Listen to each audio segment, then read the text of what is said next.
എന്റെ അമ്മേ.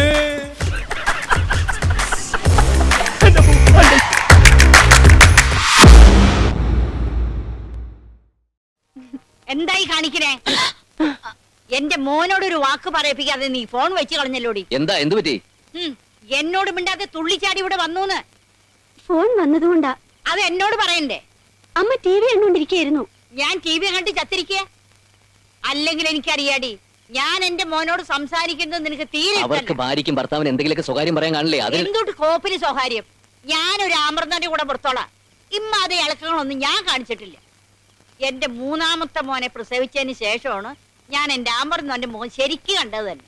ആ അമ്മച്ചി വാ, അവര് കിടന്ന് ഉറങ്ങട്ടെ. അവര് കിടന്നോളും. അതിന് നിന്റെ ശുപാർശ ഒന്നും വേണ്ട. കള്ള ചെല്ല്, അധികം സംസാരിച്ച കാറ്റു. ഈ ശ്വാസം പോവേ, ശ്വാസം സംസാരിച്ച പോക്ക. മനസ്സിലായി, ഒക്കെ ഒരു കയ്യാ. സോറി, ബുദ്ധിമുട്ടായല്ലേ? ഏയ് ഇറ്റ്സ് ഓൾ റൈറ്റ്. ട്രീസ് ഇത് എങ്ങനെ സഹിക്കുന്നു? സഹിച്ചല്ലേ പറ്റൂ. Good night. Good night. Hello, ഇനി ലുങ്കി കഴിക്കാലോ? വാ. സാറേ കിട്ടി സാർ. എന്താ അത് ആ മെറ്റിൽഡ കമ്പനിക്കാർ കൊടുത്തയച്ച കുറച്ച് സാമ്പിൾ മെഡിസിൻ അല്ലേ? അതെ. കൺസൾട്ട് റൂമിൽ കൊണ്ടുവെക്കടാ. പിന്നെ ഇത് നമ്മുടെ രഹസ്യ സംഘത്തിൽ വെച്ചാ മതിയോ അതോ എവിടെങ്കിലും കൊണ്ട് വെക്കടാ? ഇവന്റെ പറച്ചിൽ കേട്ട ഏതാണ്ട് മദ്യം കൊണ്ടുവന്ന പോലെയാണല്ലോ. അല്ല പിന്നെ അത്യാവശ്യത്തിന് വെപ്രാളപ്പെട്ടിടും തപ്പുമ്പോ കണ്ടില്ല എന്നും പറഞ്ഞ് എന്നെ ചീത്ത വിളിക്കാതിരുന്നാ മതി. സാമ്പിൾ മോളി എന്ന് ഡ്രസ് മാറ്. നന്നായിട്ട് ഡ്രസ് മാറല്ലേ? ഞാൻ മാറിക്കോളാം. അത് മാറിക്കോളും. അത് വലിയ പ്രശ്നമൊന്നുമില്ല. ആ സിസ്റ്ററെ, ഞങ്ങള് കൺസൾട്ടന്റ് റൂമിൽ ഉണ്ടാവും. അവിടെ ഗൗരവതരമായ ചില കാര്യങ്ങൾ ഡിസ്കസ് ചെയ്യാണ്ട്. കഴിക്കാറുമ്പോൾ വിളിച്ചാൽ മതി. ആ പിന്നെ ഡിസ്കഷൻ ഇടയ്ക്ക് തൊട്ട് നക്കാൻ അച്ചാറ് ഉപ്പേരി വല്ലതും വേണ്ടി വരുമോ? ചെല്ലി ചെല്ലി എന്തുപോലെ അറിയണ്ട.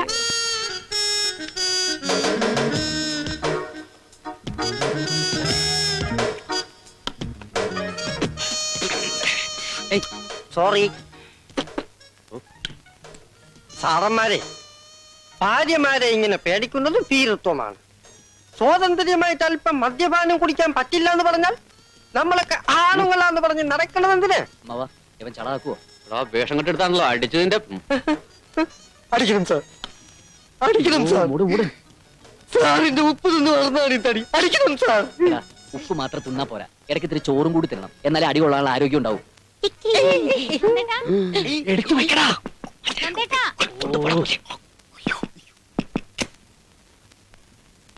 എന്താ മോളെ? ഊണ് വിളമ്പട്ടെ? വിളമ്പിക്കോ. നന്ദു ഇപ്പൊ വരും. ഞാൻ അവന് 2 ഔൺസ് മരുന്ന് കൊടുത്തിരിക്കുക. എന്ത് പറ്റി? ഒരു ചെറിയ തലവേദന. ഈശ്വര, പേടിക്കാനൊന്നുമില്ല, ഇപ്പൊ മാറും. മോള് എന്നെല്ലാം എടുത്തു വെക്ക്. ചെല്.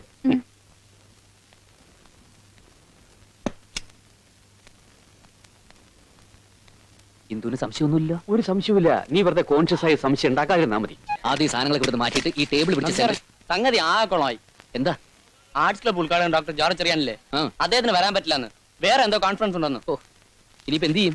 സാറ് വിചാരിച്ചാൽ നടക്കും. വേറെ ഏതെങ്കിലും ഡോക്ടർ പകരത്തിന്. സോറി, ഇക്കാര്യം മാത്രം എന്നോട് പറയുന്നത് ഞാൻ നേരത്തെ പറഞ്ഞിട്ടില്ലല്ലേ? ഈ ഒരു അവസരത്തില് സാറ് കൂടി ഒഴിയരുത്. പ്രസ്റ്റീജ് പ്രശ്നം. ഏയ് നന്ദു എന്തായി പറയണേ? കോളേജ് ഇനോഗ്രേഷൻ ഞാൻ വരാനോ? എന്റെ മുഖത്തിലെ ഷേപ്പ് മാറ്റുന്ന നിനക്ക് എന്താത്ര നിർബന്ധം? അയ്യോ, അങ്കിളിനെ ബുദ്ധിമുട്ടിക്കണമെന്ന് ആഗ്രഹം ഉണ്ടായിട്ടല്ല. ആ സൈക്കാട്രിസ്റ്റ് സമയത്ത് കാല് മാറിയതുകൊണ്ടല്ലേ? അത് അയാളുടെ ആയുസിന്റെ ബലം കൊണ്ടാ. ഛേ, തമാശ പറയാനുള്ള സമയം അല്ല അങ്കിളേത്. യൂണിയൻ ഭാരവാഹികളൊക്കെ എന്റെ അടുത്ത് തന്നെയുണ്ട്. അവരൊക്കെ ആകെ ടെൻഷനില്ല. അങ്കിൾ കൂടി കൈ ഒഴിഞ്ഞ അവരുടെയൊക്കെ മുഖത്തിന്റെ ഷേപ്പ് മാറും. എനിക്ക് എന്തായാലും വരാൻ പറ്റില്ല.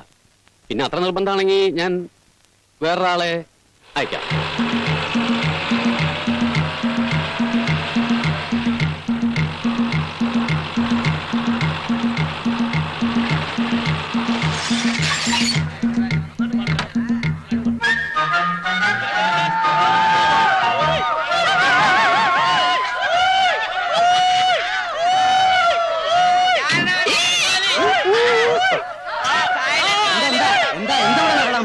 വെറുതെ കിടന്ന് കൂവാ. ഇതാ സൈക്കാട്രിസ്റ്റ്.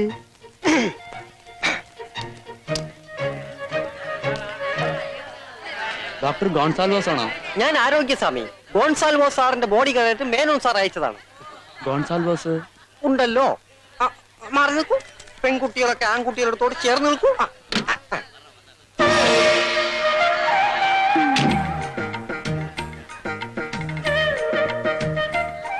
സാർ സർവമംഗളാന് ഭവന്തു. എവിടെയാണ് സ്റ്റേജ്? ഫംഗ്ഷൻ തുടങ്ങാൻ അല്പം താമസം. തൽക്കാലം സ്റ്റാഫ് റൂമിലിരിക്കാം. താനാണോ രാജീവ്? അതെ. പ്രശ്നമുണ്ടല്ലോ. അല്ല, എന്ത് പ്രശ്നമാണ് സാർ? പറയാം. ആരോഗ്യം. ഇവരോട് പെട്രോൾ അടിക്കാനുള്ള കാശ് നേരത്തെ പഠിച്ചു വെച്ചോ. എവിടെയാണ് സ്റ്റാഫ് റൂം? ഇതാ അവിടെയാണ് സ്റ്റാഫ് റൂം. ആപത്തിക്കും കരണി. സോറി. സാറിനകത്തേക്ക് ഇരിക്കാം. ഞങ്ങൾക്ക് സ്റ്റേജിൽ ഇത്തിരി പണിയുണ്ട്. Okay, thank U.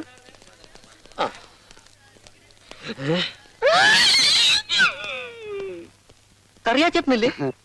അപ്പൊ നിനക്ക് എന്നെ ഓർമ്മയുണ്ട്. അത് പിന്നെ റൂം മേറ്റ് പറഞ്ഞാലും ബാർ മേറ്റിന് മറക്കാൻ പറ്റുമോ? അപ്പൊ ബാർമറ്റേ ഇയാൾ ഇവിടുത്തെ സ്വാമി? സ്വാമിയില്ല, ഡോക്ടറാ. മനസ്സുഖം വാരികയിലൂടെ ആയിരക്കണക്കിന് മനോരോഗികളുടെ പ്രശ്നങ്ങൾക്ക് പരിഹാരം നിർദ്ദേശിച്ചിട്ടുള്ള മഹാമനഃശാസ്ത്രജ്ഞനാ. എന്നിട്ട് എന്താ ഈ വേഷം? ആ പുള്ളിക്കാരന്റെ വേഷം ചിലപ്പോ ഇങ്ങനെ. ചേട്ടൻ മണിച്ചിത്രത്താഴ് സിനിമ കണ്ടിട്ടുണ്ടോ? മണിച്ചിത്രത്താഴോ? ഇല്ല. ആ എന്നാ കാണണം. അതിലെ സൈക്യാട്രിസ്റ്റിന്റെ കഥാപാത്രത്തെ ഡയറക്ടർ ഫാസിൽ ഉണ്ടാക്കിയത് തന്നെ ഇദ്ദേഹത്തെ കണ്ടിട്ടാ. ആ പിന്നല്ലാതെ. നിന്നെ കണ്ടിട്ട് ആരെങ്കിലും എന്തെങ്കിലും ഉണ്ടാക്കിയിട്ടുണ്ടോ? ചിലരൊക്കെ നോട്ടം വിട്ടിട്ടുണ്ട്, പക്ഷെ ഞാൻ ആർക്കും പിടികൊടുത്തിട്ടില്ല. പിടികൊടുക്കാതെ സൂക്ഷിച്ചു. വല്ല വൈദ്യന്മാരെ കണ്ടാ ചിലപ്പം വലയിട്ട് പിടിച്ചു കളി. അതെന്തിന്? കരകുരുക്കുന്ന സാധനം ഉണ്ടാക്കാൻ. അടുത്തതായി നമ്മുടെ ആർട്സ് ക്ലബിന്റെ ഉദ്ഘാടന കർമ്മം നിർവഹിക്കുവാൻ സുപ്രസിദ്ധ മനഃശാസ്ത്രജ്ഞൻ ഡോക്ടർ ഗോൺസാൾവാസിനെ ക്ഷണിച്ചുകൊള്ളുന്നു.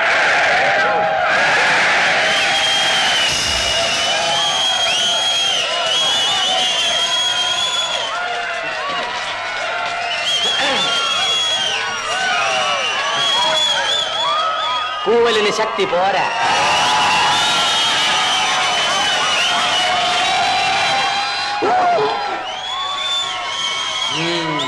കൊള്ളാം. ഇതാണ് കൂവൽ. ഇങ്ങനെ കൂവാവൂ. കാരണം ഇപ്പോഴേ കൂവാൻ പറ്റൂ, അല്ലേ?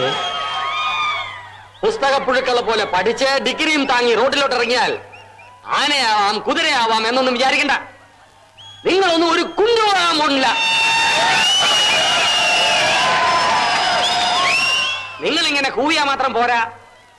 ക്ലാസുകൾ കട്ട് ചെയ്ത് സിനിമയ്ക്ക് പോകണം. എന്നും കള്ളു കുടിക്കണം. ഈ കോളേജ് കോമ്പൗണ്ടിലെ മരത്തണലുകളിലൂടെ നടന്നൽപ്പം പ്രേമിക്കണം. ജീവിതത്തിലാകെ മിച്ചമുണ്ടാകുന്നത് ഈ ഓർമ്മകൾ മാത്രമാണ് വിദ്യാർത്ഥി സുഹൃത്തുക്കളെ. ഓർമ്മകളെ കൈവെള്ളച്ചാർ.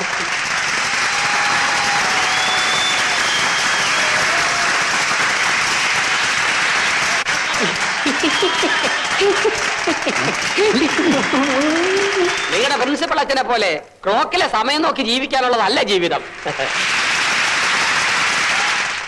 പഠിപ്പും ഉഴപ്പും കൂടി ചേരുമ്പോഴേ മനസ്സിനൊരു സന്തോഷം ഉണ്ടാകും. എങ്കിലേ ജീവിക്കാൻ ഒരു രസമുണ്ടാകും. The distributed attributed contribution of attorney and visa abroad is useless എന്നാണ് വ്ളാഡിമിർ പറഞ്ഞിരിക്കുന്നത്. മനസ്സാണ് പ്രധാനം. യാ മനശ്ചര്യ മനശ്ചര്യ യാമന. മനസ്സുണ്ടെങ്കിൽ മാർഗവുമുണ്ട്. അധികം പ്രസംഗിച്ച് ഞാനൊരു അധിക പ്രസംഗിയാകാൻ ഉദ്ദേശിക്കുന്നില്ല. നിങ്ങളുടെ ഈ കോളേജിലെ എന്താ ആർട്സ് ക്ലബിന്റെ ആർട്സ് ക്ലബിന്റെ ഔപചാരികമായ ഉദ്ഘാടന കർമ്മം നിർവഹിച്ചുകൊണ്ട് ഞാൻ എന്റെ പ്രസംഗം ചുരുക്കുന്നു. നിങ്ങൾക്ക് എല്ലാവർക്കും മനസ്സുകൾ ലഭിക്കട്ടെ എന്ന് പ്രാർത്ഥിച്ചുകൊണ്ട് ഈ മനഃശാസ്ത്രജ്ഞൻ നിർത്തുന്നു. നമസ്കാരം.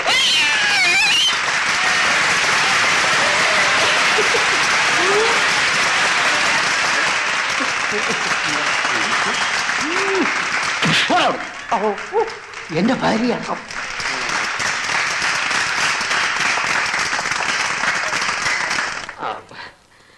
സ്റ്റേജ് വെച്ച് ഞാൻ ഫാദറിനെ ഒരു താങ്ങി. സോറി, കൂവലടക്കാൻ ഞാനൊരു സൈക്കോളജിക്കൽ അപ്രോച്ച് നടത്തിയതാ. ഓ അങ്ങനെയാണോ? It's good. പിന്നെ മിസ്റ്റർ ഗോൺസാൽവോസ്, നന്ദഗോപാലൻ സാർ ഒരുക്കിയ ഗാനമേളയുണ്ട്, സ്വല്പം കേട്ടിട്ട് പോകാം. സോറി ഫാദർ, എനിക്ക് സമയമില്ല. അത്യാവശ്യമായിട്ട് ഊളംപാറയിലെത്താം. അവിടെ വലിയ ഉദ്ഘാടനമാണോ? അല്ല, കുറച്ച് റെസ്റ്റ് എടുക്കണം.